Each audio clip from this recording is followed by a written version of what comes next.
भाई और बहनों, मातृशक्ति को नमन।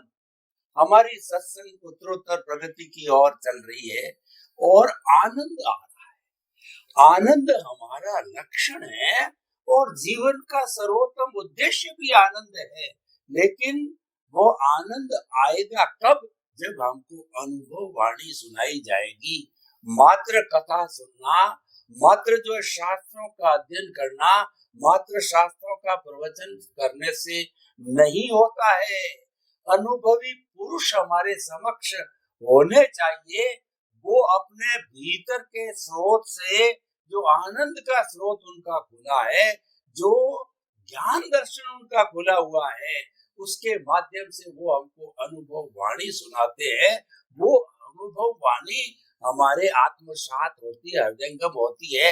ऐसे ही ज्ञानी पुरुष स्वामी कमलेशानंद जी आज हमारे पुण्योदय से स्टूडियो में हाजिर है। स्वामी जी, समस्त श्रोताओं की तरफ से आपके प्रति जय सच्चिदानंद, सत्यज्ञता। स्वामी जी, यह एपिसोड हमारे पूजनीय दादा भगवान को समर्पित करते हैं। दादा भगवान को ज्ञान दर्शन खुला हुआ, तब उन्होंने समस्त ब्रह्मांड को देखा और ऐसा बताया जाता है कि 356 डिग्री का ज्ञान हुआ। अगर 360 डिग्री का हो जाता तो वो केवल दर्शन हो जाता, जो कि अभी संभव भी नहीं है। और उन्होंने भाव भी ऐसे डाले थे कि मैं बहुत से मुमुक्षुओं का कल्याण करते करते लास्ट के अंदर मैं मुक्ति को जाऊं। वो जगत कल्याण करना चाहते थे। ऐसे दादा भगवान का जो दर्शन है उसके बारे में हम बात करेंगे। उन्होंने 5 आज्ञा रूपी एक सुरक्षा कवच दिया और ऐसा बताया जाता है कि जो व्यक्ति उस सुरक्षा कवच को धारण कर लेता है तो देहाध्यास से मुक्त होता है और वह अपनी आत्मा की ओर ऊर्ध्वारोहण होता है, बढ़ता जाता है। तो मैं आपसे निवेदन करना चाहता हूँ कि वो 5 आज्ञाएं क्या है और 5 आज्ञाएं किस प्रकार हमारा ज्ञान दर्शन को शुद्ध करती है और स्नेह स्नेह हमें कैसे वो मुक्ति की ओर ले जाती है। कृपया 5 आज्ञा का पूरा खुलासा कीजिए। और हमारे महात्मा गण उन 5 आज्ञा का पालन करते हैं, वो ज्ञान विधि भी करते हैं, तो उनका अध्यात्म विज्ञान से जोड़ करके होलिस्टिक रूप से जो है उनका विश्लेषण कीजिए। सबसे पहले प्रश्न के लिए धन्यवाद और सभी श्रोताओं को मेरा नमस्कार। आध्यात्म विज्ञान के अंदर जिस प्रकार से ज्ञानी पुरुष दादा भगवान ने आध्यात्म विज्ञान के दृष्टिकोण से लोगों को डे टू डे लाइफ में किस प्रकार से ये विज्ञान का उपयोग करना चाहिए, इसके बारे में उन्होंने 5 आज्ञा बताई। वो 5 आज्ञा को पुरुषार्थ बताया, मूल पुरुषार्थ। और वो 5 आज्ञा इसीलिए बताई गई ताकि शुरुआत में लोगों को ये विज्ञान की समझ कहो, विज्ञान की सोच कहो, विज्ञान की दृष्टि कहो, वो उस समय लोगों के पास नहीं थी। और इसीलिए सब्स्टिट्यूट के रूप में ज्ञानी पुरुष दादा भगवान ने 5 आज्ञा दिया, जो 5 आज्ञा के आधार पे धीरे धीरे आगे जाके विज्ञान के ऊपर कुछ संशोधन करेंगे और कोई विज्ञानी मिल जाएगा तो फिर वो विज्ञान की दृष्टिकोण से माध्यम से आगे बढ़ेगा। मगर आज हमारा सब्जेक्ट है 5 आज्ञा। ज्ञानी पुरुष दादा भगवान ने ज्ञान प्राप्त किए हुए लोगों के लिए डे टू डे लाइफ में पुरुषार्थ के लिए सभी अवस्थाओं में जागृत रहने के लिए ये 5 आज्ञा दिया है। ये 5 आज्ञा में सबसे पहली आज्ञा है रिलेटिव सत्य और दूसरी आज्ञा है रियल सत्य। रिलेटिव सत्य का मतलब होता है 5 इंद्रियों से अनुभव में आता हुआ सत्य, वो रिलेटिव सत्य है। और जो इंद्रियातीत है, जो चर्म चक्षु से दिखता नहीं है, ज्ञान चक्षु से समझ में आता है और अनुभव में आता है, वो है real view point. Relative view point और रियल व्यू पॉइंट, ये दोनों व्यू पॉइंट क्यों दिया? क्योंकि हम रिलेटिव को रियल मान के ही जी रहे थे। जैसे शरीर और शरीर के साथ जुड़ा हुआ मन, वचन और काया, इसके अलावा 5 इंद्रियों से अनुभव में आती पूरी सृष्टि, इसको ही हम आज तक रियल मानते थे। तो वो दृष्टि को करेक्ट करने के लिए उन्होंने कहा कि ये आपको जो दिखता है इंद्रियों के माध्यम से और मन वचन काया से जो कुछ भी हो रहा है, वो सब कुछ रिलेटिव व्यू पॉइंट से हो रहा है, उसमें कोई रियल नहीं है। रियल तो आप खुद हो, जो आपकी हाजिरी से ये शरीर, ये मन वचन काया और 5 इंद्रिया एक्टिव होती है। आप नहीं है तो शरीर और इंद्रियों की कोई कीमत नहीं। मगर अज्ञानता के बस हमने रिलेटिव को ही रियल मान लिया था। ये अज्ञान को तोड़ने के लिए उन्होंने कहा कि ये रिलेटिव है और रियल आप खुद हो, और वो रियल सबके अंदर एक ही प्रकार का है। और रिलेटिव क्योंकि अलग अलग प्रकार की दृष्टि होने के नाते, अलग अलग प्रकार के संजोग होने के नाते रिलेटिव तो सबका अलग अलग रहेगा। सबके माँ बाप अलग रहेंगे, भाई बहन अलग रहेंगे, परिवार अलग रहेगा, पति पत्नी अलग रहेगा, एज अलग रहेगी, संजोग अलग रहेंगे। तो ये रिलेटिव है।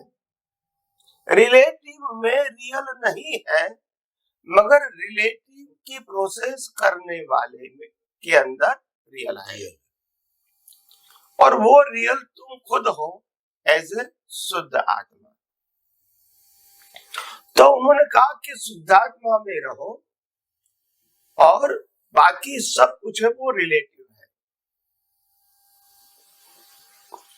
तो फिर प्रश्न उठता है, अगर मैं शुद्धात्मा हूं और ये शरीर और संयोग और बाहर की दुनिया दिखती है वो रिलेटिव है,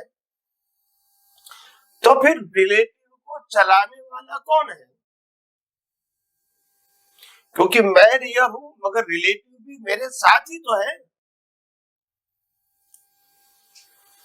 तो फिर उन्होंने तीसरी आज्ञा दिया कि रिलेटिव वो व्यवस्थित शक्ति चलाता है। कौन चलाता है? व्यवस्थित शक्ति शरीर को बनाता भी है, चलाता भी है, अंत भी लाता है, और शरीर के सब संयोग भी वो ही प्रोवाइड करता है। और बाहर जो 5 इंद्रियों से अनुभव में आती पूरी सृष्टि की सभी अवस्था है, वो भी व्यवस्थित शक्ति के अधीन है।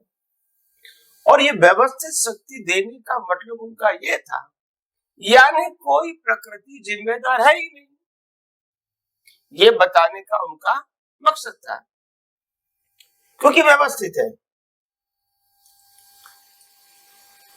तो जो व्यवस्थित शक्ति है, उन्होंने कहा कि सूर्य, चंद्र, तारा, ग्रह, नक्षत्र, भर्ती, योग, तेजी, मंदी, कर्म और कर्म फल, पूनम, अमास, ये सभी अवस्था जो है वो व्यवस्थित है। जो कुदरत की बनी हुई सभी अवस्थाएं वो व्यवस्थित है। व्यवस्थित का मतलब एक प्रकार के अपने नियम से ही चलती है, इसका कोई कंट्रोलर उसके ऊपर नहीं है। तो ये व्यवस्थित शक्ति तीसरी आज्ञा दिया, यानी हमारे सभी का जो मन वचन काया रूपी जीवन है और अवस्था है, ये सब व्यवस्थित है। मगर व्यवस्थित कहने से हमारा मन और बुद्धि अहंकार स्वीकार नहीं करेगा, तो उन्होंने चौथी आज्ञा दिया कि जीवन में आत्मा के लिए ये शरीर है वो फाइल नंबर 1 है, फिर उनके साथ जुड़ी हुई पत्नी वो फाइल नंबर 2 है, माता पिता 3 4 बच्चे, ऐसी फाइल नंबर समझने के लिए है। तो इस सभी फाइलों का संभाव से निपटारा करना।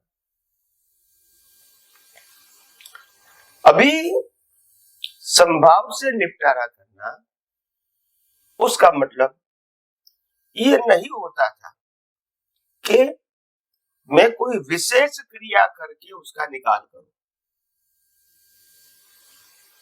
अगर किसी के साथ झगड़ा होता है तो मैं शांत हो जाऊं, अगर कोई छोटी मोटी बात होती है तो मैं उसको लेट गो करूं, ये संभाव्य निकाल का मतलब नहीं था, मगर लोगों ने ऐसा मान लिया। तो उन्होंने कहा संभाव्य निकाल का मतलब है मन वचन काया तुम्हारा और मन वचन काया सामने वाला, उससे जो कुछ भी लेन देन होती है वो व्यवस्थित है, इसीलिए ब्लेम और क्लेम करने की जरूरत नहीं है। एक्सेप्ट करो क्योंकि व्यवस्थित है। इसमें मैंने किया, आपने किया, उन्होंने किया, वो सब्जेक्ट नहीं आएगा। तो ये चौथी आज्ञा थी, फाइलों का संभाव से निपटारा करना। मगर ये निपटारा करने की जो बात कही, उसमें जो एग्जाम्पल दिया कि आपको कैसे भी करके टकराव करना नहीं है, इसी को संभाव्य निकाल बोलेंगे। तो लोग फिर एक्शन में चले गए हैं कि हमको निकाल करना है। तो कुदरत कहती है निकाल तो हम करेंगे, आपको तो संभाव में रहना है, क्योंकि संभाव में रहना या न रहना वो आपका पुरुषार्थ है। मन वचन काया की अवस्था वो आपका पुरुषार्थ नहीं, इसीलिए आपको क्या सोचना है, क्या बोलना है, क्या करना है, वो तो आपका सब्जेक्ट ही नहीं है, फ्रीडम नहीं है। तो संभाव्य निकाल का मतलब कोई भी मन वचन काया की अवस्था या इंद्रियों से जुटी हुई बाहर की सभी अवस्थाओं में अगर हमारा ज्ञान दर्शन समभाव में रहे, यानी बिना राग द्वेष वाला रहे, और बाहर जो कुछ भी निकाल होता है वो संभाव्य निकाल है। तो संभाव्य निकाल कोई स्पेशल मन वचन काया की क्रिया नहीं है, संभाव दृष्टि की बात है, क्रिया की बात नहीं है। तो ये चौथी आज्ञा फाइलों का संभाव से निपटारा करना, यानी हर अवस्था में संभाव रहना चाहिए। तो इसके आगे पांचवी आज्ञा दिया, शुद्धात्मा के वही खाते में रकम जमा करना। शुद्धात्मा का अकाउंट का मतलब क्या है? शुद्धात्मा को वैसे तो कुछ चाहिए नहीं, वो तो खुद ही समर्थ और शक्तिशाली है। अभी तक तो प्रकृति के चौपड़े में हम राग द्वेष करके कर्म जमा करते थे, अभी शुद्धात्मा के चौपड़े में जमा करना है। तो उस समय ये शुद्धात्मा की वही खाते का मतलब आत्मा की और पुरुषार्थ करने का जो क्रेडिट मिलता है, इसको शुद्धात्मा के वही खाते में जमा रकम बोला। यानी आत्मा के लिए आप जो कुछ भी क्रिया करोगे, जिसका सत्य साधन नाम दिया, वो सत्य साधन का पुरुषार्थ की क्रेडिट जाएगी शुद्धात्मा के वही खाते में। आज्ञा के पालन का क्रेडिट जाएगी शुद्धात्मा के वही खाते में।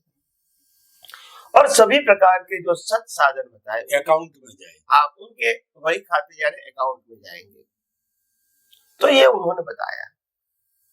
तो जो चौथी आज्ञा, पांचवी आज्ञा थी फाइल, पांचवी आज्ञा शुद्धात्मा के वही खाते में रकम जमा करना। ये जमा करने का मतलब था कि आपको आत्म हेतु कोई भी क्रिया आत्म हेतु करना है। क्या करना है? आत्म हेतु। संसार हेतु यानी पुण्य हेतु नहीं, मोक्ष मार्ग के लायक और सहायक हेतु, देहाध्यास नहीं करना है। तो कहने का मतलब ये है। मगर जब उन्होंने आज्ञा के रूप में बताया कि आपको सत्य साधन करना है, तो लोगों ने माना है कि हमको करना है और करेंगे तभी हमको इसकी क्रेडिट मिलेगी। वास्तव में विज्ञान के रूप में ये बताना चाहते थे, ये मैंने आज्ञा के रूप में दिए वो सत्य साधन अगर फाइल नंबर 1 करती है, तो उस समय आप शुद्धात्मा में रह के इसको व्यवस्थित के रूप में देखोगे या कुदरती रचना के रूप में देखोगे, तो उसका जो बैलेंस है वह शुद्धात्मा के वही खाते में जमा होगा। मगर आपको ये सब क्रिया कर्ता भाव से करनी नहीं है, आपको व्यवस्थित देख के करनी है, यानी मैं करता हूं इस भाव से करना नहीं है। तो ये 5 आज्ञा का फल मुक्ति का मार्ग या मोक्ष मार्ग के लिए लायक और सहायक संयोग अचूक है। मगर ये आज्ञा जो है वो साइंटिफिक दृष्टिकोण से समझनी चाहिए, व्यवहार दृष्टिकोण से, रिलेटिव दृष्टिकोण से या पाप पुण्य के एंगल से समझोगे तो फिर ये आध्यात्म नहीं कहेंगे, इसको धर्म कहेंगे। वैसे 5 आज्ञा बिल्कुल सरल, सहज और सुगम है। और उन्होंने ये भी कहा है, ज्ञानी पुरुष दादा भगवान ने, कि मेरे को 5 आज्ञा इसीलिए देनी पड़ी ताकि लोग विज्ञान समझ नहीं सके। विज्ञान में तो आज्ञा होती नहीं है। सनातन सत्य ज्ञान और दर्शन रूप में आप अनुभव करते रहो कि मैं भी सनातन हूँ शुद्धात्मा के रूप में, और ये अवस्था दिखती है वो भी कुदरत, कुदरती कानून और कुदरती रचना के ऊपर आधारित है, वो भी सनातन है। तो सनातन दृष्टि से देखने वो विज्ञान है, मगर वो नहीं समझ पाए तो ये आज्ञा दिया है। तो आज्ञा प्रैक्टिस के लिए, तो आज्ञा का मतलब ये था कि धीरे धीरे वो विज्ञान समझने की कोशिश करेगा, और अगर कोई अनुभवी मिल जाएगा तो उसको और आगे ले जाएगा। तो कहने का मतलब ये है, तो आज्ञा तो काफी सिंपल है, मगर समझने का जो तरीका है वो अगर ठीक होता तो आपको मुक्ति के मार्ग में बेनिफिट होता रिजल्ट मिलेगा। अगर आपके पुरुषार्थ का दृष्टिकोण सही नहीं होता तो आपको संसार के लायक संयोग मिलेंगे पुण्य के आधार पर। बस यही मैं 5 आज्ञा के बारे में कहना चाहता हूँ। स्वामी जी आपका बहुत बहुत धन्यवाद। ये 5 आज्ञा 5 बड़े सूत्र हो गए, रियल, रिलेटिव, व्यवस्थित और फाइलों का संभाव को निपटारा करना और आत्मा का अकाउंट बढ़ाना। परंतु ये सब जो है अकर्ता भाव से होना चाहिए, निमित्त भाव से होना चाहिए, व्यवस्थित रूप से होना चाहिए और केंद्र में चेतन को रख करके होना चाहिए। तो ये आज्ञा पूरी साइंटिफिक बन जाती है, सनातन सत्य स्वरूप बन जाती है।